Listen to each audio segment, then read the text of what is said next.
ಎಲ್ಲ ವಿದ್ಯಾರ್ಥಿಗಳಿಗೂ ವೀರೇಶ್ ಅಕಾಡೆಮಿ ಕ್ಲಾಸಸ್ಗೆ ಆತ್ಮೀಯ ಸ್ವಾಗತ. ಪ್ರಿಯ ವಿದ್ಯಾರ್ಥಿಗಳೇ, ಇಂದು ನಾವು ಈ ಒಂದು ವಿಡಿಯೋದಲ್ಲಿ ಸಂಪೂರ್ಣವಾಗಿರುವತಕ್ಕಂಥ 6ನೇ ತರಗತಿ ವಸತಿ ಶಾಲೆಗಳ ಪ್ರವೇಶ ಪರೀಕ್ಷೆಗೆ ಸಂಬಂಧಿಸಿದಂತೆ ಅತ್ಯಂತ ಪ್ರಮುಖವಾಗಿರುವತಕ್ಕಂಥ ವಿಷಯಗಳ ಬಗ್ಗೆ ಇಂದು ವಿಡಿಯೋದಲ್ಲಿ ತಿಳಿಸಿಕೊಡ್ತಾ ಇದ್ದೀನಿ. ಪ್ರಿಯ ವಿದ್ಯಾರ್ಥಿಗಳೇ, ನಿಮ್ಗೆ ಪ್ರಶ್ನೆ ಪತ್ರಿಕೆ ಬದಲಾಗಿದೆ, ಅದು ನಿಮಗೆ ಗೊತ್ತಿದೆ. ಸೊ ಇನ್ನು ಕೆಲವು ದಿನಗಳಲ್ಲಿ ನಿಮ್ಗೆ ಮೊರಾರ್ಜಿ ವಸತಿ ಶಾಲಾ ಪರೀಕ್ಷೆಗಳು ಪ್ರಾರಂಭಗೊಳ್ತವೆ. ಆದ್ದರಿಂದ ಅದರಲ್ಲಿ GKಗೆ ಸಂಬಂಧಪಟ್ಟಂತೆ ನಿಮ್ಮ ಒಂದು ಎಬಿಲಿಟಿಗೆ ಸಂಬಂಧ, ಅಂದರೆ ನಿಮ್ಮ ಮಾನಸಿಕ ಸಾಮರ್ಥ್ಯ ಎಷ್ಟಿದೆಯೋ ಅದಕ್ಕೆ ಸಂಬಂಧಪಟ್ಟಂತೆ ನಿಮ್ಗೆ ಅಲ್ಲಿ GK ಪ್ರಶ್ನೆಗಳನ್ನು ಕೇಳ್ತಾರೆ. ಸೊ ಸಾಮಾನ್ಯವಾಗಿ ಈ ವಿಡಿಯೋದಲ್ಲಿ ಇರುವತಕ್ಕಂಥ ಪ್ರಶ್ನೆಗಳು ಬಹಳಷ್ಟು ಸಲ ಇದನ್ನು ಪ್ರಶ್ನೆ ಪತ್ರಿಕೆಯಲ್ಲಿ ಕೇಳಲಾಗಿದೆ ಮತ್ತು ಅಲ್ಲಿ ರಿಪೀಟ್ ಆಗಿದೆ. ಹಾಗೆ ಅಷ್ಟೇ ಅಲ್ಲ, ಇಲ್ಲಿ ಪ್ರಮುಖವಾಗಿ ನಾವು ಈ ಒಂದು ವಿಡಿಯೋದ ಮೂಲಕ ನಿಮಗೆ ಸರಳವಾಗಲಿ ಅನ್ನುವತಕ್ಕಂಥ ಉದ್ದೇಶದಿಂದ ಇಲ್ಲಿ ನಿಮಗೆ ಈ ವಿಡಿಯೋವನ್ನು ಮಾಡಿಬಿಡ್ತಾ ಇದ್ದೀನಿ. ಇನ್ನೂ ನಮ್ಮ ಚಾನಲನ್ನು ಯಾರು ಸಬ್ಸ್ಕ್ರೈಬ್ ಆಗಿಲ್ಲ, ಸಬ್ಸ್ಕ್ರೈಬ್ ಆಗಿ, ಲೈಕ್ ಮಾಡಿ, ಶೇರ್ ಮಾಡಿ. ಹಾಗಾದರೆ ನಾವು ಯಾವ ರೀತಿಯಾದಂಥ ಒಂದು GK ಜನರಲ್ ಸಂಬಂಧಪಟ್ಟಂತೆ ಒಂದು ಪ್ರಶ್ನೆಗಳು ಬರ್ತವೆ ಅನ್ನೋದನ್ನು ನೋಡೋಣ. ನೋಡಿ ವಿದ್ಯಾರ್ಥಿಗಳೇ, ಇಲ್ಲಿ ನಿಮಗೆ 5ನೇ ತರಗತಿಯಲ್ಲಿ ಪಾಠನ ಇದೆ. ಏನಪ್ಪ ಅಂದರೆ ಒಂದು ಸಂಪೂರ್ಣವಾದಂಥ ಭೂಮಿ ಅನ್ನುವತಕ್ಕಂಥ ಪಾಠ ಇದೆ. ಸೊ ಇಲ್ಲಿ ಗ್ರಹಗಳಿಗೆ ಸಂಬಂಧಪಟ್ಟಂತೆಯೇ ಇಲ್ಲಿ ಏನಾಗ್ತಪ್ಪ ಅಂದರೆ ಪ್ರಶ್ನೆಗಳು ಹೋದ ಸಲ ಕೇಳಿದ್ದಾರೆ, ಹೌದ್ರಿ. ಸೊ ಇಲ್ಲಿ ನಾನು ನಿಮಗೆ ಯಾವುದ್ರ ಬಗ್ಗೆ ಹೇಳ್ತಾ ಇದ್ದೀನಿ, ಅದಂತರೂ ಅವಶ್ಯಕವಾಗಿ ಗ್ರಹಗಳ ಬಗ್ಗೆ ಸಂಬಂಧಪಟ್ಟಂತೆ 2 ಪ್ರಶ್ನೆಗಳಾದರೂ ನಿಮ್ಗೆ ಮೊರಾರ್ಜಿ ವಸತಿ ಶಾಲೆಯಲ್ಲಿ ಖಂಡಿತವಾಗಲೂ ಬಂದೇ ಬರ್ತವೆ, 100% ಬರ್ತದೆ. ಸೊ ಅದಕ್ಕೆ ವಿಡಿಯೋವನ್ನು ಪೂರ್ತಿಯಾಗಿ ನೋಡಿ. ಆ ವಿಡಿಯೋವನ್ನು ಪೂರ್ತಿಯಾಗಿ ನೋಡೋದ್ರ ಮೂಲಕ ನಿಮಗೆ ಆ ಒಂದು ಮೊರಾರ್ಜಿ ವಸತಿ ಶಾಲಾ ಪರೀಕ್ಷೆಯನ್ನು ಬರೀಬೇಕಾದ್ರೆ ನಿಮಗೆ ಸರಳ ಅನ್ನಿಸ್ತದೆ. ಸೊ ಇಲ್ಲಿ ಗ್ರಹಗಳ ಬಗ್ಗೆ ಅಂತೂ ಖಂಡಿತವಾಗಲೂ 1-2 ಪ್ರಶ್ನೆಗಳಾದರೂ ಬಂದೇ ಬರ್ತವೆ ಈ ಸಲ, ನಿಮಗೆ 100% ಬರ್ತದೆ. ಸೊ ಇಲ್ಲಿ ಕೊಟ್ಟಿರುವತಕ್ಕಂಥದ್ದು ನಾವು ಮುಖ್ಯವಾಗಿ ಸೂರ್ಯನಿಗೆ ಇರುವ ದೂರ ಮಿಲಿಯನ್ ಕಿಲೋಮೀಟರ್ ಗಂಟಲೆ ಕೊಟ್ಟಿದ್ದಾರೆ. ಇದನ್ನು ನಿಮ್ಗೆ ಒಂದು ಈ ಸದ್ಯ ಅದರ ಅವಶ್ಯಕತೆ ಬೇಡ, ಹೌದ್ರಿ. ಸೊ ಇಲ್ಲಿ ನಾವು ನಿಮಗೆ ಎಷ್ಟು ಅವಶ್ಯಕತೆ ಐತಿ ಅಷ್ಟನ್ನು ಇದರಲ್ಲಿ ನಮ್ಗೆ ಅತಿ ಇಂಪಾರ್ಟೆಂಟ್ ಆಗಿರ್ತದೆ. ಇಲ್ಲಿ ಗ್ರಹಗಳ ಬಗ್ಗೆ ನೋಡ್ಕೊಳ್ರಿ. ಒಂದು ಪರಿಭ್ರಮಣಾವಧಿ ಮತ್ತು ಅಕ್ಷಭ್ರಮಣಾವಧಿ ಉಪಗ್ರಹಗಳು, ಇವಿಷ್ಟನ್ನು ನೀವು ಕಡ್ಡಾಯವಾಗಿ ನೋಡ್ಕೊಳ್ರಿ, ಹೌದ್ರಿ. ಒಂದು ವೇಳೆ ನಿಮಗೆ ಇಲ್ಲಪ್ಪ ಅಂದರೂ ಅಲ್ಲೇ ಒಂದು ಸಲ ವಿಡಿಯೋನ ಪೂರ್ತಿ ನೋಡೋದ್ರ ಮೂಲಕ ಅಲ್ಲಿ ಏನು ಮಾಡಿ ಆ ಒಂದು ನೋಟ್ಸನ್ನು ಮಾಡ್ಕೊಳ್ಳಿ, ಕಚ್ಚಾದಲ್ಲಿ ಅಥವಾ ಒಂದು ಹಾಳೆಯಲ್ಲಿ ಬರ್ಕೊಳ್ಳಿ, ಅಂದರೆ ನಿಮ್ಗೆ ಸರಳ ಆಗ್ತದೆ. ನೋಡಿ ಇಲ್ಲಿ ಅಂತರ್ಗ್ರಹಗಳು, ಬಾಹ್ಯಗ್ರಹಗಳು. ಬುಧ ಗ್ರಹದ ಬಗ್ಗೆ ಕೊಟ್ಟಿದ್ದಾರೆ. ಈ ಒಂದು ಬುಧ ಗ್ರಹ ಪರಿಭ್ರಮಣ ಅಂದರೆ ಗೊತ್ತಿದೆ, ಏನಪ್ಪ ಅಂದರೆ ತನ್ನನ್ನು ತಾನು ಸುತ್ತುತ್ತಾ ಸೂರ್ಯನನ್ನು ಒಂದು ಸುತ್ತು ಸಂಪೂರ್ಣವಾಗಿ ಸುತ್ತಿ ಬರಬೇಕಾದ್ರೆ ಎಷ್ಟು ದಿನಗಳು ತಗೊಳ್ತದೆ ಅಂದರೆ 88 ದಿನಗಳನ್ನು ತಗೊಳ್ತದೆ. ಯಾವುದು? ಬುಧ ಗ್ರಹ, ಹೌದು. ಸೊ ಹಾಗಾದರೆ ತನ್ನನ್ನು ತಾನು ಎಷ್ಟು ದಿನ ಬೇಕು? ಅಕ್ಷಭ್ರಮಣೆ, ಹೌದ್ರಿ. ತನ್ನನ್ನು ತಾನು ಒಂದು ರೌಂಡ್ ಸಂಪೂರ್ಣವಾಗಿ ಸುತ್ತಲು ಆ ಒಂದು ಗ್ರಹ ಬುಧ ಗ್ರಹ ತನ್ನನ್ನು ತಾನು ಒಂದು ರೌಂಡ್ ಸಂಪೂರ್ಣವಾಗಿ ಸುತ್ತಿ ಬರಬೇಕಾದ್ರೆ 59 ದಿನಗಳು ಬೇಕಾಗ್ತದೆ, ಹೌದ್ರಿ. ಇದನ್ನು ನೆನಪಿರಲಿ. ಮತ್ತು ಇದಕ್ಕೆ ಉಪಗ್ರಹಗಳು ಯಾವುದಕ್ಕೆಲ್ಲ? ಬುಧಕ ಮತ್ತು ಶುಕ್ರ ಗ್ರಹಗಳಿಗೆ 2ಕ್ಕೂ ಉಪಗ್ರಹಗಳಿಲ್ಲ, ಹೌದ್ರಿ. ಬುಧ ಗ್ರಹಕ್ಕೂ ಮತ್ತು ಶುಕ್ರ ಗ್ರಹಗಳಿಗೆ ಉಪಗ್ರಹಗಳು ಇರೋದಿಲ್ಲ. ಇನ್ನು ಅದೇ ರೀತಿ ನಾವು ಶುಕ್ರ ಗ್ರಹದ ಬಗ್ಗೆ ನೋಡಿದಾಗ ಈ ಒಂದು ಶುಕ್ರ ಗ್ರಹ ಅಲ್ಲಿ ಸೂರ್ಯನನ್ನು ಒಂದು ಸಂಪೂರ್ಣವಾಗಿ ಒಂದು ಸುತ್ತನ್ನು ಸುತ್ತಿ ಬರಬೇಕಾದ್ರೆ 225 ದಿನಗಳು ಬೇಕು ಶುಕ್ರ ಗ್ರಹಕ್ಕೆ. ಅದೇ ರೀತಿ ತನ್ನನ್ನು ತಾನು ಸುತ್ತಬೇಕಾದ್ರೆ ಎಷ್ಟು ದಿನಗಳು ಬೇಕು? 243 ದಿನಗಳು ಬೇಕು. ಅಂದರೆ ಅರ್ಥ ಇಲ್ಲಿ ಕ್ವಶನ್ ಹೀಗೆ ಬರುತ್ತೆ, ಯಾವ ಗ್ರಹವು ಪರಿಭ್ರಮಣ ಅವಧಿಗಿಂತ ಅಕ್ಷಭ್ರಮಣ ಅವಧಿ ಹೆಚ್ಚಾಗಿದೆ? ಶುಕ್ರ ಗ್ರಹ. ಯಾಕಂದರೆ ತನ್ನನ್ನು ತಾನು ಸುತ್ತಬೇಕಾದ್ರೆ 243 ದಿನ, ಹೌದ್ರಿ. ಅಂದರೆ ಸೂರ್ಯನ ಸುತ್ತಬೇಕಾದ್ರೆ 225 ದಿನ, ಅಂದರೆ ಇಲ್ಲಿ ಪರಿಭ್ರಮಣ ಅವಧಿ ಏನಾಗಿದೆ? ಹೆಚ್ಚಿದೆ, ಹೌದು. ಸೊ ಅಂದರೆ ಸರಿ ಸಮಾನವಾಗಿದೆ ಆದರೂ, ಹೌದು. ಸೊ ಹೀಗಾಗಿ ಮತ್ತು ಇದಕ್ಕೂ ಉಪಗ್ರಹಗಳಿಲ್ಲ. ಮತ್ತು ಅದೇ ರೀತಿ ನೆಕ್ಸ್ಟ್ ಗ್ರಹವನ್ನು ನೋಡಿದಾಗ ನಮ್ಗೆ ಭೂಮಿ ಬಗ್ಗೆ ನೋಡ್ತೀವಿ. ಭೂಮಿಯಲ್ಲಿ ಸಹ ಏನಪ್ಪ ಅಂದರೆ 365.25 ದಿನಗಳು ಏನಪ್ಪ ಅಂದರೆ ಸಮಯ ತೊಗೊಳ್ತದೆ. ಆದ್ದರಿಂದ ಅಲ್ಲಿ ನಮ್ಗೆ ಅಧಿಕ ವರ್ಷದಲ್ಲಿ ಏನಾಗ್ತದೆ? 29 ಬರ್ತದೆ ಫೆಬ್ರವರಿ ತಿಂಗಳಲ್ಲಿ. ಅಂದರೆ ನಾವು ಅಧಿಕ ವರ್ಷದಲ್ಲಿ 366 ದಿನಗಳನ್ನು ತೆಗೆದುಕೊಂಡ್ರೆ ಇಲ್ಲಿ ಸಾಮಾನ್ಯ ವರ್ಷದಲ್ಲಿ 365 ದಿನಗಳನ್ನು ಏನಾಗ್ತದೆ ನಮ್ಗೆ ಕಂಡು ಬರ್ತಾವೆ. ಇದು ನಿಮ್ಗೆ ಇಂಪಾರ್ಟೆಂಟ್ ಆಗ್ತದೆ, ನೆನ್ಪಿಟ್ಕೊಳ್ರಿ, ಹೌದ್ರಿ. ಏನಪ್ಪ ಅಂದರೆ ನಮ್ಗೆ ಸಾಮಾನ್ಯ ವರ್ಷದಲ್ಲಿ 365.25 ದಿನಗಳು. ಅದನ್ನು ನಾವೇನು ಹೇಳ್ತೇವೆ 365 ದಿನಗಳು ಅಂತ ಕರಿತೀವಿ. ಹೌದು. ಸೊ ಇನ್ನು ಅಧಿಕ ವರ್ಷದಲ್ಲಿ ಬಂದಾಗ 366 ಏನಾಗ್ತವಪ್ಪ ಅಂದ್ರೆ ದಿನಗಳು ಏನಾಗ್ತವೆ ನಮಗೆ ಕಂಡು ಬರ್ತಾವೆ. ಅಂದರೆ ಅಕ್ಷ ಭ್ರಮಣೆ ತನ್ನನ್ನು ತಾನು ಒಂದು ಸಂಪೂರ್ಣವಾಗಿ ಒಂದು ಸುತ್ತಬೇಕಾದ್ರೆ 23 ಗಂಟೆಗಳು ಏನಾಗ್ತದಪ್ಪ ಅಂದ್ರೆ ಸಮಯವನ್ನು ತಗೊಳ್ತದೆ. ಇದಕ್ಕೆ ಒಂದು ಉಪಗ್ರಹ ಇದೆ. ಹೌದು. ಸೊ ಇನ್ನು ಮಂಗಳ ಗ್ರಹ ನೋಡ್ತೇವೆ. ಮಂಗಳ ಗ್ರಹ 687 ದಿನಗಳನ್ನು ತಗೊಳ್ತದೆ ಸೂರ್ಯನ ಸುತ್ತಾಕ. ಮತ್ತು ಅಲ್ಲಿ ತನ್ನನ್ನು ತಾನು ಅದರ ಒಂದು ಸಂಪೂರ್ಣವಾಗಿ ಸುತ್ತಲು 24 ಗಂಟೆ 6 ನಿಮಿಷ ತಗೊಳ್ತದೆ. ಇದಕ್ಕೂ 2 ಉಪಗ್ರಹಗಳಿವೆ. ಹೌದು. ಸೊ ಅದೇ ರೀತಿ ಇಲ್ಲಿ ಗುರುಗ್ರಹದ ಬಗ್ಗೆ ನೋಡ್ತೇವೆ. ಇದು 11.86 ವರ್ಷಗಳು ಬೇಕು ಸೂರ್ಯನ ಸುತ್ತಾಕ. ಮತ್ತು ಇಲ್ಲಿ ಬಂದಾಗ ತನ್ನನ್ನು ತಾನು ಸುತ್ತಬೇಕಾದ್ರೆ 9 ಗಂಟೆ 55 ನಿಮಿಷ ತಗೊಳ್ತದೆ. ಅಂದರೆ 10 ಗಂಟೆ ಸಮಯ ತಗೊಳ್ತದೆ. ಇದಕ್ಕೆ 63 ಉಪಗ್ರಹಗಳದವು ಗುರುಗ್ರಹಕ್ಕೆ. ಇನ್ನು ಶನಿ ಗ್ರಹ ಅಲ್ಲಿ 29.46 ವರ್ಷಗಳು ಬೇಕು ಸೂರ್ಯನನ್ನು ಸುತ್ತಿ ಬರಲು. ಮತ್ತು ತನ್ನನ್ನು ತಾನು ಸುತ್ತಬೇಕಾದ್ರೆ 10 ಗಂಟೆ 14 ನಿಮಿಷ ಬೇಕು. ಇದಕ್ಕೆ 59 ಉಪಗ್ರಹಗಳದವು. ಯುರೇನಸ್ ಹೌದ್ರಿ 84.2 ವರ್ಷಗಳು ತೆಗೆದುಕೊಳ್ತದೆ. ಇದಕ್ಕೆ 16 ಗಂಟೆಗೊಮ್ಮೆ ತನ್ನನ್ನು ತಾನು ಸುತ್ತದ. 27 ಗ್ರಹಗಳದವು. ಇನ್ನು ನೆಪ್ಚೂನ್ ಬಂದಾಗ 164.8 ವರ್ಷಗಳು ತಗೊಳ್ತದೆ. 18 ಗಂಟೆ 30 ನಿಮಿಷ ಏನಾಗ್ತದಪ್ಪ ಅಂದ್ರೆ ತನ್ನನ್ನು ತಾನು ಸುತ್ತದ. ಇದಕ್ಕೆ 13 ಉಪಗ್ರಹಗಳು ಬರ್ತಾವೆ. ಸೊ ಇನ್ನು ನೆಕ್ಸ್ಟ್ ನೋಡೋಣ. ಹಾಗಾದ್ರೆ ಒಂದೊಂದು ಗ್ರಹದ ಬಗ್ಗೆ ನಾವು ಇಲ್ಲಿ ಅಧ್ಯಯನ ಮಾಡುತ್ತೇವೆ ವಿದ್ಯಾರ್ಥಿಗಳೇ. ಇಲ್ಲಿ ನಾವು ಒಂದೊಂದು ಗ್ರಹದ ಬಗ್ಗೆ ನಾವು ಇಲ್ಲಿ ಅಧ್ಯಯನ ಮಾಡಿದಾಗ ಯಾವ ರೀತಿ ಬರುತ್ತೆ ನೋಡಿ. ನಾವು ಮೊದಲು ಬುಧ ಗ್ರಹ ಹೌದ್ರಿ ಸೌರಮಂಡಲದಲ್ಲಿ ನಮ್ಗೆ ಕಂಡು ಬರುವತಕ್ಕಂಥ ಏನಪ್ಪ ಅಂದ್ರೆ ಮೊದಲನೇ ಗ್ರಹ ಯಾವಪ್ಪ ಅಂದ್ರೆ ಬುಧ ಗ್ರಹ. ಇದು ನಮ್ಗೆ ಸೂರ್ಯನಿಗೆ ಅತ್ಯಂತ ಸಮೀಪವಿರುವಂಥ ಗ್ರಹ. ನೆನ್ಪಿಟ್ಕೊಳ್ರಿ. ಹೌದ್ರಿ. ಇದು ನಿಮ್ಗೆ ಏನಪ್ಪ ಅಂದ್ರೆ ಇಂಪಾರ್ಟೆಂಟ್ ಕೇಳ್ತಾರೆ. ಹೌದ್ರಿ. ಸೂರ್ಯನಿಗೆ ಅತ್ಯಂತ ಸಮೀಪ ಇರುವ ಗ್ರಹ ಯಾವುದು? ಸೂರ್ಯನಿಗೆ ಅತ್ಯಂತ ಸಮೀಪ ಇರುವ ಗ್ರಹ ಬುಧ ಗ್ರಹ. ಹೌದ್ರಿ. ಮತ್ತು ಸೌರವ್ಯೂಹದಲ್ಲಿ ಅತ್ಯಂತ ಚಿಕ್ಕದಾದ ಗ್ರಹ ಯಾವುದು ಅಂತ ಕೇಳ್ತಾರೆ. ಹೌದ್ರಿ. ಸೌರವ್ಯೂಹದಲ್ಲಿ ಅತ್ಯಂತ ಚಿಕ್ಕದಾದ ಗ್ರಹ ಯಾವುದಪ್ಪ ಅಂದರೆ ನಮ್ಗೆ ಬುಧ ಗ್ರಹನ ಬರುತ್ತೆ. ಹಾಗಾದರೆ ನೆಕ್ಸ್ಟು ಇಲ್ಲಿ ಸೂರ್ಯನನ್ನು ಸುತ್ತುವ ಅವಧಿ ಅಂದರೆ ಈ ಒಂದು ಬುಧ ಗ್ರಹ ಸೂರ್ಯನನ್ನು ಸುತ್ತಿ ಬರಬೇಕಾದ್ರೆ ಒಂದು ಸಂಪೂರ್ಣ ಸುತ್ತನ್ನು ಸುತ್ತಿ ಬರಬೇಕಾದ್ರೆ ಎಷ್ಟು ದಿನಗಳು ಬೇಕು? 88 ದಿನಗಳು ಬೇಕಾಗ್ತದೆ.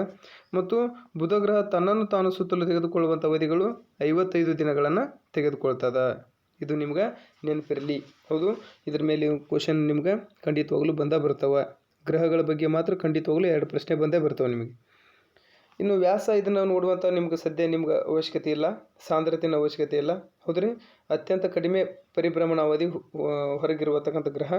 ಮತ್ತು ಏನಪ್ಪ ಅಂದರೆ ಇಲ್ಲಿ ಅತ್ಯಂತ ಕಡಿಮೆ ಗುರುತ್ವಾಕರ್ಷಣೆ ಹೊಂದಿರುವ ಕಾರಣ ಇದಕ್ಕೆ ಯಾವುದೇ ಉಪಗ್ರಹಗಳಿಲ್ಲ. ಹೌದ್ರಿ.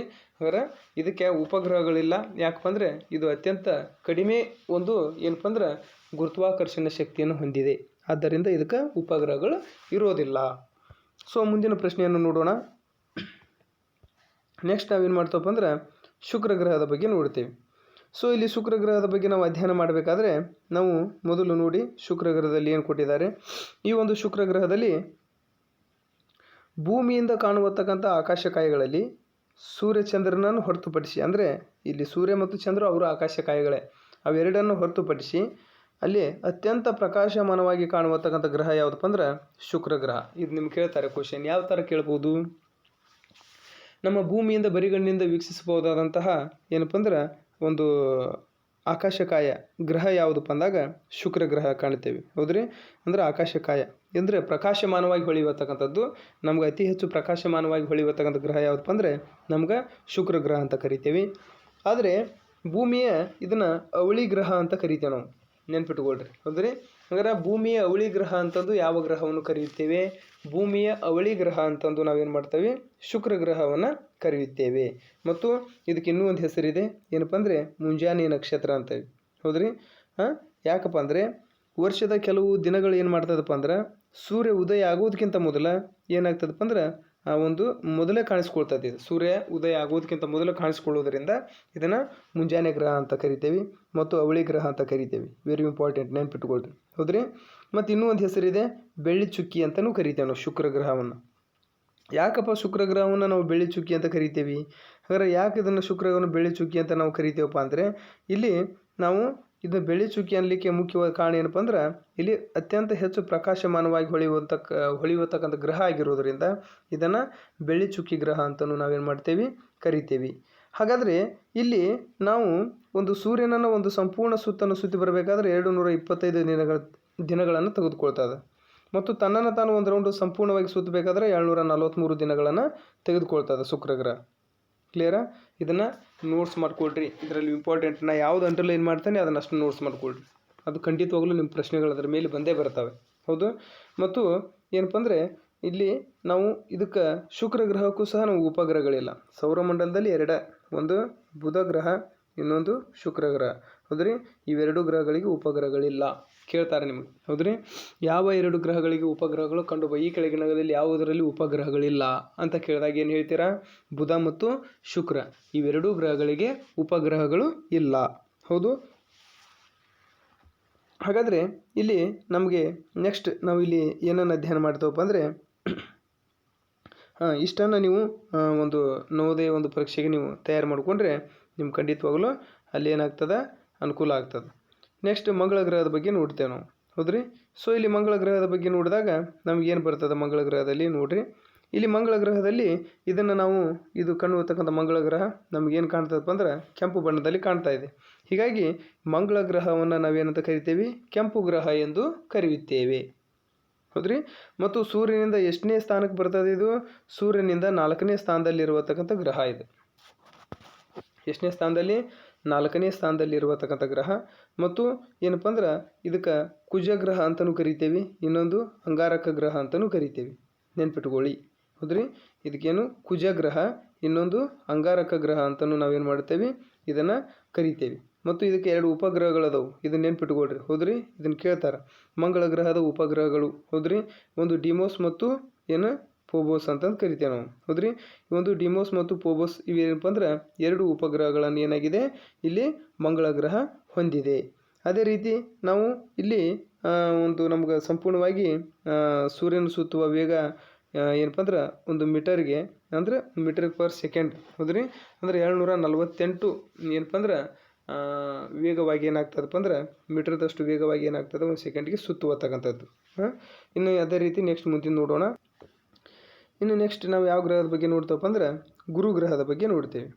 ಇಲ್ಲಿ ಗುರುಗ್ರಹದ ಬಗ್ಗೆ ಬಂದಾಗ ಈ ಒಂದು ಗುರುಗ್ರಹನೂ ಸಹ ನಮಗೇನಾಗ್ತದಪ್ಪ ಅಂದ್ರೆ ಸೌರವ್ಯೂಹದಲ್ಲಿ ನಮಗೆ ಕಂಡು ಬರುವತಕ್ಕಂಥ ಏನಪ್ಪ ಅಂದ್ರೆ ಅಲ್ಲಿ ಪ್ರಮುಖವಾಗಿರುವತಕ್ಕಂಥ ಒಂದು ಗ್ರಹ.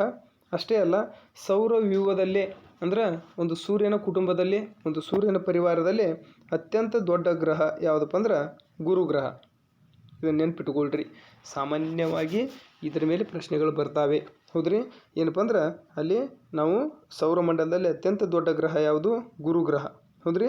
ಅಂದ್ರೆ ಇದು ನಮ್ಮ ಭೂಮಿಯ 1400ದಷ್ಟು ಏನಾಗಿದೆಪ್ಪ ಅಂದ್ರೆ ದೊಡ್ಡದಾಗಿರುವತಕ್ಕಂಥ. ಇದಕ್ಕೆ ಗುರುಗ್ರಹಕ್ಕೆ ಇನ್ನೊಂದು ಹೆಸರು ಐತಿ. ಏನಪ್ಪ ಅಂದ್ರೆ ಬೃಹಸ್ಪತಿ ಅಂತ ಕರಿತೇವೆ ನಾವು. ಏನಂತ ಕರಿತೇವೆ? ಬೃಹಸ್ಪತಿ ಅಂತಂದು ಕರಿತೇವೆ ನಾವು. ಗುರುಗ್ರಹಕ್ಕೆ ಇರುವತಕ್ಕಂಥ ಇನ್ನೊಂದು ಹೆಸರು ಬೃಹಸ್ಪತಿ ಗ್ರಹ ಎಂದು ಯಾವುದನ್ನು ಕರೆಯುತ್ತೇವೆ? ಅವಾಗ ಕೇಳಿದಾಗ ನೀವು ಏನಾಗಬೇಕಾಗ್ತದೆ? ಅಲ್ಲಿ ಹೇಳಬೇಕಾಗ್ತದೆ. ಹೌದು?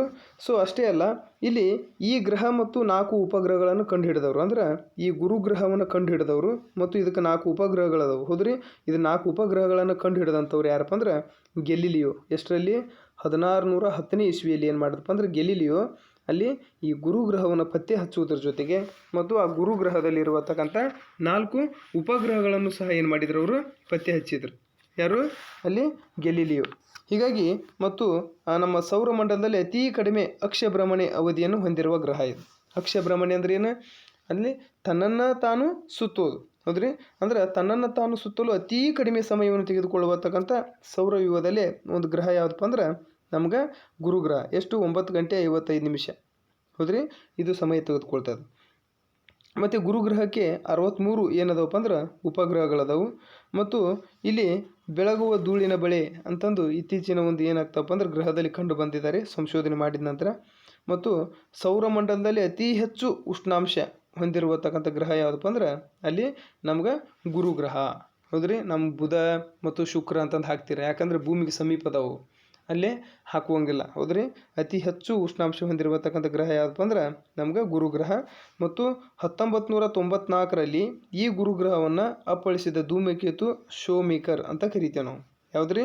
ಶೋಮೇಕರ್. ಹೌದ್ರಿ? 1994ರಲ್ಲಿ ಗುರುಗ್ರಹವನ್ನು ಏನಪ್ಪ ಅಂದ್ರೆ ಒಂದು ಧೂಮಕೇತು ಅಪ್ಪಳಿಸ್ತದೆ. ಯಾವುದಪ್ಪ ಅಂದ್ರೆ ಶೋಮೇಕರ್ ಅನ್ನುವತಕ್ಕಂಥ ಒಂದು ಏನಪ್ಪ ಅಂದ್ರೆ ಧೂಮಕೇತು.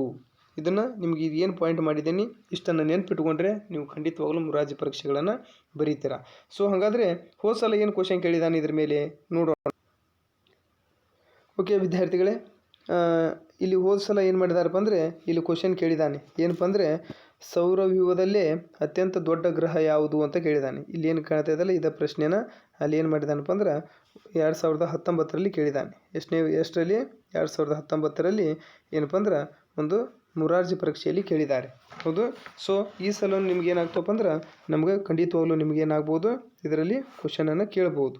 ಓಕೆ, ಇದನ್ನು ಏನು ಹೇಳಿದ್ದೀನಿ ಅದನ್ನು ಒಂದು ಸಲ ಒಂದು ಹಾಳೆಯಲ್ಲಿ ಬರೆದಿಟ್ಕೊಳ್ಳಿ, ನಿಮ್ಗೆ ಓದಲಿಕ್ಕೆ ಈಜಿ ಆಗುತ್ತೆ. ಓಕೆ, ನೆಕ್ಸ್ಟ್ ಕ್ವಶನ್ ನೋಡೋಣ. ಇನ್ನು ನೆಕ್ಸ್ಟ್ ನಾವು ಏನು ಮಾಡ್ತಪ್ಪ ಅಂದ್ರೆ ಶನಿ ಗ್ರಹದ ಬಗ್ಗೆ ನೋಡ್ತೇವೆ. ಹಾಗಾದರೆ ಈ ಒಂದು ಶನಿ ಗ್ರಹದ ಬಗ್ಗೆ ನಾವು ಅಧ್ಯಯನ ಮಾಡುವಂಥ ಸಂದರ್ಭದಲ್ಲಿ ಶನಿ ಗ್ರಹ ಸೌರವ್ಯೂಹದ 2ನೇ ದೊಡ್ಡ ಗ್ರಹ ನಾವು ಅಲ್ಲಿ ನೋಡ್ತೇವೆ. ಇದನ್ನು ಕ್ವಶನ್ ಕೇಳಬಹುದು, ನಿಮ್ಗೆ 5ನೇ ತರಗತಿಯಲ್ಲಿ ಪಾಠನೇ ಇದೆ ಅದು. ಹೌದು. ಹಾಗಾದ್ರೆ ಸೌರವ್ಯೂಹದಲ್ಲಿ ಅತ್ಯಂತ ದೊಡ್ಡ ಗ್ರಹ ಯಾವುದಪ್ಪ ಅಂದ್ರೆ ಗುರು. ಹಾಗಾದ್ರೆ ಸೌರವ್ಯೂಹದಲ್ಲಿ 2ನೇ ಅತಿ ದೊಡ್ಡ ಗ್ರಹ ಯಾವುದಪ್ಪ ಅಂದರೆ ನಾವು ಶನಿ ಗ್ರಹ. ಹೌದ್ರಿ. ಇಲ್ಲಿ ರೌಂಡಾಗಿ ಕಾಣ್ತಾ ಇದೆಯಲ್ಲ ಇದೇನಪ್ಪ ಅಂದರೆ ಅಲ್ಲಿ ಉಂಗುರಗಳು ಅಂತ ಕರಿತೇವೆ. ಅಂದರೆ ಅದನ್ನು ನೆಕ್ಸ್ಟ್ ಹೇಳ್ತೀನಿ ನಾ. ಹೌದ್ರಿ. ಸೊ ಇಲ್ಲಿ ಅಂದ್ರೆ ಅತ್ಯಂತ ಸುಂದರವಾದ ಗ್ರಹ, ಸೌರವ್ಯೂಹದಲ್ಲೇ ಅತಿ ಸುಂದರವಾದ ಗ್ರಹ ಅಂತ ಕರಿತೀವಿ ನಾವು. ಯಾವುದಕ್ಕೆ? ನಾವು ಶನಿ ಗ್ರಹವನ್ನು ನೆನ್ಪಿಟ್ಕೊಳ್ರಿ. ಹೌದ್ರಿ. ಸೌರವ್ಯೂಹದಲ್ಲಿ ಅತ್ಯಂತ ಸುಂದರವಾದ ಗ್ರಹ ಎಂದು ಯಾವ ಗ್ರಹವನ್ನು ಕರೆಯುತ್ತೇವೆ? ಶನಿ ಗ್ರಹವನ್ನು ಕರೆಯುತ್ತೇವೆ. ಮತ್ತು ಸೌರವ್ಯೂಹದಲ್ಲಿ ಅತ್ಯಂತ 2ನೇ ದೊಡ್ಡ ಗ್ರಹ ಯಾವುದು? ಅಲ್ಲಿ ನಮ್ಗೆ ಶನಿ ಗ್ರಹ. ಇವೆಲ್ಲ ನಿಮ್ಗೆ ಕ್ವಶನ್ಸ್ಗಳು ಬರ್ತಿರ್ತಾವೆ, ಇದನ್ನು ನೀವು ಪರ್ಫೆಕ್ಟ್ ಮಾಡ್ಕೋಬೇಕಷ್ಟೇ. ಓಕೆ. ಮತ್ತು ಉಂಗುರವನ್ನು ಹೊಂದಿರುವಂಥ ಸೌರವ್ಯೂಹದಲ್ಲಿ ಏನಪ್ಪ ಅಂದ್ರೆ ಗ್ರಹ ಯಾವುದಪ್ಪ ಅಂದ್ರೆ ಆ ಒಂದು ಶನಿ ಗ್ರಹ ಅಂತಲೂ ಕರಿತೇವೆ. ಹಾಗಾದ್ರೆ ಶನಿ ಗ್ರಹಕ್ಕೆ ಒಟ್ಟು ಎಷ್ಟು ಉಪಗ್ರಹಗಳದವು? ಅಲ್ಲಿ 60 ಉಪಗ್ರಹಗಳು ನಮಗೇನಾಗ್ತವೆ ಶನಿ ಗ್ರಹಕ್ಕೆ ಕಂಡು ಬರ್ತವೆ. ಹೌದ್ರಿ. ಹಾಗಾದ್ರೆ 60 ಉಪಗ್ರಹಗಳಲ್ಲಿ ಅತ್ಯಂತ ದೊಡ್ಡದಾದಂಥ ಉಪಗ್ರಹ ಯಾವುದಪ್ಪ ಅಂದ್ರೆ ಟೈಟಾನ್ ಅನ್ನುವತಕ್ಕಂಥದ್ದು ಏನಪ್ಪ ಅಂದ್ರೆ ಅಲ್ಲಿ 60 ಉಪಗ್ರಹಗಳಲ್ಲಿ ದೊಡ್ಡದಾದಂಥ ಉಪಗ್ರಹ. ಕ್ಲಿಯರ್ ಆಯಿತಾ? ಟೈಟಾನ್ ಅನ್ನುವತಕ್ಕಂಥ ಉಪಗ್ರಹ ಈ ಕೆಳಗಿನ ಯಾವ ಗ್ರಹವನ್ನು ಸುತ್ತುತ್ತದೆ ಅಂದಾಗ ಏನು ಹೇಳ್ತೀರಾ? ಟೈಟಾನ್ ಅನ್ನುವತಕ್ಕಂಥ ಒಂದು ಉಪಗ್ರಹ ಶನಿ ಗ್ರಹವನ್ನು ಸುತ್ತುತ್ತದೆ. ಹೌದ್ರಿ. ಸೊ 60 ಉಪಗ್ರಹಗಳು ಶನಿ ಗ್ರಹದಲ್ಲಿ ಅದಾವು. ಅದರಲ್ಲಿ ಅತ್ಯಂತ ದೊಡ್ಡದಾದಂಥ ಉಪಗ್ರಹ ಯಾವುದಪ್ಪ ಅಂದ್ರೆ ಟೈಟಾನ್. ಅಂದ್ರೆ ನಮ್ಮ ಈಗೇನು ಬುಧ ಗ್ರಹ ಇದೆಯಲ್ಲ ಆ ಬುಧ ಗ್ರಹಕ್ಕಿಂತನೂ ದೊಡ್ಡದಾಗಿದೆ ಅದು ಉಪಗ್ರಹ. ಹೌದು. ಇದನ್ನು ನೆನ್ಪಿಟ್ಕೊಳ್ರಿ. ಈ ಸಲ ಇದು ಇಂಪಾರ್ಟೆಂಟ್. ಏನಪ್ಪ ಅಂದ್ರೆ ಅಲ್ಲಿ ನಿಮ್ಗೆ ಕೇಳಿದರೂ ಕೇಳಬಹುದು ಈ ಸಲ ಕ್ವಶನ್ ಇದನ್ನು ಖಂಡಿತವಾಗಲೂ ಗುರು ಇಲ್ಲ ಅಥವಾ ಶನಿ ಗ್ರಹದಲ್ಲಿ ಖಂಡಿತವಾಗಲೂ ಕೇಳ್ತಾರೆ. ಹೌದು.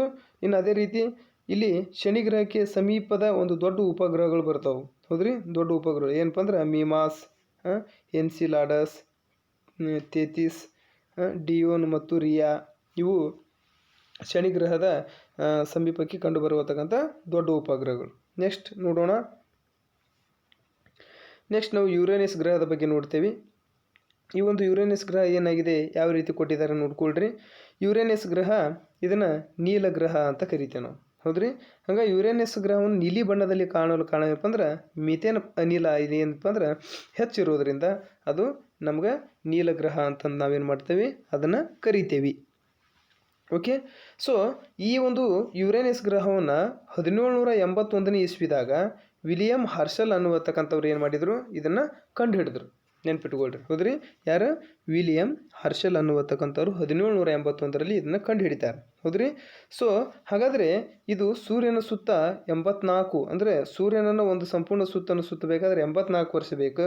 ತನ್ನನ್ನು ತಾನು ಸುತ್ತಬೇಕಾದ್ರೆ 17 ಗಂಟೆ 24 ನಿಮಿಷಗಳನ್ನು ಏನು ಮಾಡ್ತದಪ್ಪ ಅಂದ್ರೆ ಸಮಯವನ್ನು ತೆಗೆದುಕೊಳ್ತದೆ. 17.24.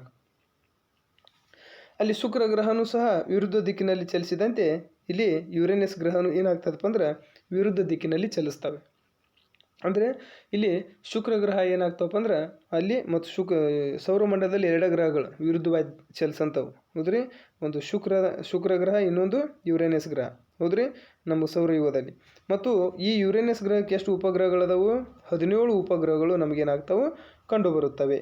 ಹೌದ್ರಿ. ಸೊ ಇದರ ಉಪಗ್ರಹಗಳಿಗೆ ನಾವು ಏನಪ್ಪ ಅಂದ್ರೆ ಹಲವಾರು ರೀತಿಯಾದಂಥ ಒಂದು ಹೆಸರುಗಳನ್ನು ಸಹ ಅಲ್ಲಿ ಏನು ಮಾಡಿದ್ದಾರೆ ಇಟ್ಟಿದ್ದಾರೆ. ಹೌದ್ರಿ. ಅಂದರೆ ಶೇಕ್ಸ್ಪಿಯರ್ ಬರೆದಂಥ ಒಂದು ನಾಟಕದ ಯಾರ್ಯಾರು ಪಾತ್ರಧಾರಿಗಳಾದ್ರೆ ಅವ್ರ ಹೆಸರುಗಳನ್ನು ಈ ಉಪಗ್ರಹಕ್ಕೆ ಇಟ್ಟಿದ್ದಾರೆ. ಸೊ ಇದರಲ್ಲಿ ನಿಮ್ಗೆ ಅತಿ ಹೆಚ್ಚು ಇಂಪಾರ್ಟೆಂಟ್ ಇರೋದನ್ನು ಹೇಳಿದ್ದೀನಿ, ಅದನ್ನು ಒಂದು ಸಲ ನೋಡ್ಕೊಳ್ಳಿ. ನೆಕ್ಸ್ಟ್ ಏನಪ್ಪ ಅಂದ್ರೆ ನೆಪ್ಚೂನ್ ಮತ್ತು ಪ್ಲೂಟೋ ಅಂತ ಕರಿತೇವೆ ನಾವು. ಇಲ್ಲಿ ನೆಪ್ಚೂನ್ ಮತ್ತು ಪ್ಲೂಟೋ ಇಲ್ಲಿ ಒಟ್ಟು ನಮ್ಮ ಸೌರವ್ಯೂಹದಲ್ಲಿ 8 ಗ್ರಹಗಳು ಬರ್ತಾವೆ. ಸೊ ಆದರೂ ನಾವು ಇಲ್ಲಿ ಏನು ಮಾಡಿದಾರಪ್ಪ ಅಂದ್ರೆ ಕೊಟ್ಟಿದ್ದಾರೆ, ಹೌದ್ರಿ, ನೆಪ್ಚೂನ್ ಮತ್ತು ಪ್ಲೂಟೋವನ್ನು. ಇದು ಏನಪ್ಪ ಅಂದ್ರೆ ನೆಪ್ಚೂನ್ ಮತ್ತು ಪ್ಲೂಟೋದಲ್ಲಿ ಬಂದಾಗ ಈ ಒಂದು 1846ನೇ ಇಸ್ವಿದಾಗ ಜೋಹಾನ್ಸ್ ಅನ್ನುವತಕ್ಕಂಥವ ಏನು ಮಾಡ್ತಾನಪ್ಪ ಅಂದ್ರೆ ಈ ಒಂದು ಗ್ರಹಗಳನ್ನು ಕಂಡು ಹಿಡಿತಾನೆ, ಹೌದ್ರಿ. ಅದಕ್ಕೆ ಏನಪ್ಪ ಅಂದ್ರೆ ಜನರಲ್ಲಿ ಶನಿಯ ಮಗ ಗುರುವಿನ ಸಹೋದರ ಅನ್ನುವತಕ್ಕಂಥ ನಂಬಿಕೆ ಇದೆ. ಸೊ ನೆಪ್ಚೂನ್ ಗ್ರಹಕ್ಕೆ ಏನಪ್ಪ ಅಂದ್ರೆ 13 ಉಪಗ್ರಹದವು, ಹೌದ್ರಿ. ಸೊ ಇದು ನಮ್ಗೆ ನೀಲಿ ಬಣ್ಣದಲ್ಲಿ ಕಂಡು ಬರುವತಕ್ಕಂಥದ್ದು. ಯಾವ ಬಣ್ಣದಲ್ಲಿ? ನೀಲಿ, ಹೌದ್ರಿ. ಸೊ ಇದು ನೀಲಿ ಬಣ್ಣದಲ್ಲಿ ಕಂಡು ಬರ್ತದೆ. ಮತ್ತು ನಮ್ಮ ಸೂರ್ಯನಿಂದ ಅತ್ಯಂತ ದೂರವಿರುವಂಥ ಗ್ರಹ ನಾವು ಏನಪ್ಪ ಅಂದ್ರೆ ಅಲ್ಲಿ ಪ್ಲೂಟೋ ಅಂತೀವಿ. ಬಟ್ ಈಗ ಅದನ್ನ ಏನು ಮಾಡಿದ್ದೇವೆ ನಾವು ತೆಗೆದಿದ್ದೇವೆ, ಹೌದ್ರಿ. ಸೊ ಆದರೆ ಇಲ್ಲಿ ಇಷ್ಟನ್ನು ನೆನ್ಪಿಟ್ಕೊಳ್ರಿ, ಹೌದ್ರಿ. ಸೌರವ್ಯೂಹದಲ್ಲಿ ನೀಲಿ ಬಣ್ಣದಲ್ಲಿ ಕಾಣುವಂಥದ್ದು ಯಾವ್ಯಾವ ಗ್ರಹಗಳು ಅನ್ನೋದನ್ನು ನಿಮ್ಗೆ ಗೊತ್ತಾಗಿದೆ, ಹೇಳಿದ್ದೀನಿ, ಹೌದು. ಇನ್ನು ನೆಕ್ಸ್ಟ್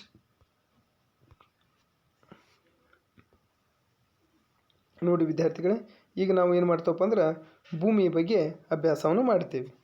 ನಮ್ಮ ಸೌರಮಂಡಲದಲ್ಲಿ ಅತ್ಯಂತ ಕೊನೆಯ ಗ್ರಹ ಅಂತ ಇದನ್ನು ಕರಿತೀವಿ, ಅಂದರೆ 8ನೇ ಗ್ರಹದ ಬಗ್ಗೆ. ಅಂದರೆ ನಮಗಿಲ್ಲಿ ಭೂಮಿ ಬಗ್ಗೆ ನೋಡ್ತೇವೆ 8 ಗ್ರಹಗಳಲ್ಲಿ. ಸೊ ಇಲ್ಲಿ ಭೂಮಿ ಬಗ್ಗೆ ನೋಡಿದಾಗ ಸೂರ್ಯನಿಂದ 3ನೇ ಸ್ಥಾನದಲ್ಲಿರುವ ಗ್ರಹ. ನಾವು ಸೂರ್ಯನಿಂದ ಎಣಿಕೆ ಮಾಡಿ ಕ್ರಮಬದ್ಧವಾಗಿ ನೆನಪಿರ್ಬೇಕು, ಹೌದ್ರಿ. ನಮ್ಗೆ ಕ್ರಮಬದ್ಧವಾಗಿ ಗೊತ್ತಿರಬೇಕು. ಸೂರ್ಯನಿಂದ 3ನೇ ಸ್ಥಾನದಲ್ಲಿರುವಂಥ ಗ್ರಹ ಯಾವುದಪ್ಪ ಅಂದ್ರೆ ನಾವು ಭೂಮಿ, ಹೌದ್ರಿ.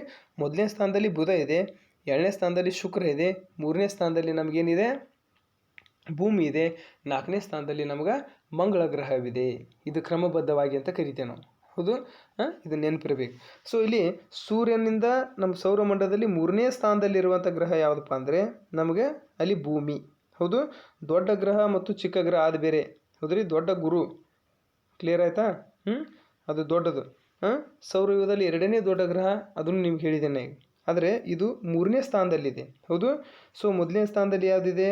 ಬುಧ ಇದೆ, ನೆಕ್ಸ್ಟು ಶುಕ್ರ, ಆನಂತರ ನಮ್ಗೆ ಏನು ಬರ್ತದೆ?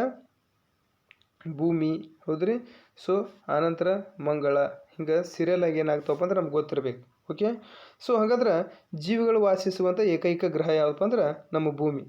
ಹಂಗಾರೆ ಏನಪ್ಪ ಅಂದ್ರೆ ಶುಕ್ರ ಮತ್ತು ಮಂಗಳ ಗ್ರಹಗಳ ನಡುವೆ ಏನಾಗ್ತವಪ್ಪ ಅಂದ್ರೆ ನಮ್ಗೆ ಈ ಒಂದು ಭೂಮಿ ಕಂಡು ಬರುತ್ತದೆ. ಯಾವ ಗ್ರಹಗಳ ನಡುವೆ?